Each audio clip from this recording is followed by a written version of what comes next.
श्रीमद् भगवद गीता के दिव्य ज्ञान की इस यात्रा में आप सभी का पुनः स्वागत है। पिछले अध्याय में हमने आत्मा की अमरता और निष्काम कर्म के सिद्धांत को समझा। अब इस श्रृंखला को आगे बढ़ाते हुए हम गीता के सार को अत्यंत सरल शब्दों में समझ रहे हैं, ताकि आप इसे अपने आधुनिक जीवन की चुनौतियों में उतार सकें। इस पावन संदेश को सुनने के लिए आप किसी शांत जगह पर बैठ जाइए जहां शोर न हो। अपनी आंखें बंद कर लीजिए और पूरी शांति के साथ इसे अनुभव कीजिए। यदि आपके मन में कोई प्रश्न हो तो आप हमें कमेंट के माध्यम से बता सकते हैं। आइए आगे बढ़ते हैं। अध्याय 3 कर्मयोग। श्रीमद् भगवद गीता के तीसरे अध्याय का नाम है कर्मयोग। पिछले अध्याय में कृष्ण ने ज्ञान और कर्म दोनों की बात की थी, जिससे अर्जुन उलझन में पड़ गए। अर्जुन पूछते हैं कि हे जनार्दन, यदि ज्ञान कर्म से श्रेष्ठ है तो आप मुझे इस घोर युद्ध में क्यों लगा रहे हैं। भगवान श्री कृष्ण इस अध्याय में अर्जुन की शंका दूर करते हुए कहते हैं कि इस संसार में कोई भी मनुष्य एक क्षण के लिए भी बिना कर्म किए नहीं रह सकता।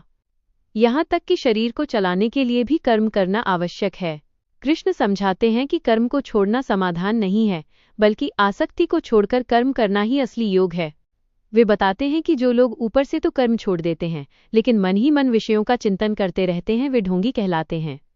असली योगी वह है जो अपनी इंद्रियों को वश में करके बिना किसी स्वार्थ के समाज के कल्याण के लिए अपना कर्तव्य निभाता है।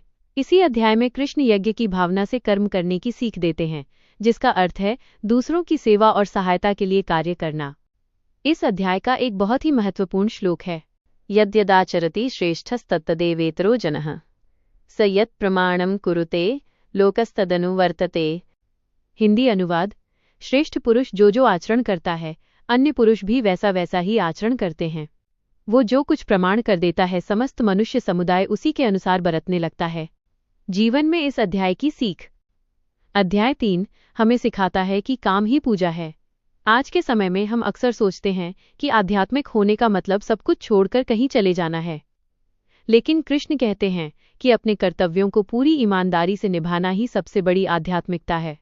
कल्पना कीजिए, जब हम अपनी जिम्मेदारियों को एक बोझ समझकर करते हैं तो हम थक जाते हैं और चिड़चिड़े हो जाते हैं। लेकिन जब हम उसी काम को सेवा समझकर करते हैं, ये सोचकर कि मेरा ये काम किसी न किसी के काम आएगा या समाज में कुछ अच्छा योगदान देगा, तो वही काम हमें खुशी देने लगता है। यह अध्याय हमें लीडरशिप की एक बड़ी सीख भी देता है। यदि हम चाहते हैं कि हमारे आसपास के लोग, हमारे बच्चे या हमारे साथी अच्छा व्यवहार करें, तो पहले हमें स्वयं वैसा आचरण करना होगा। क्योंकि लोग आपकी बातों से नहीं, बल्कि आपके काम करने के तरीके से सीखते हैं।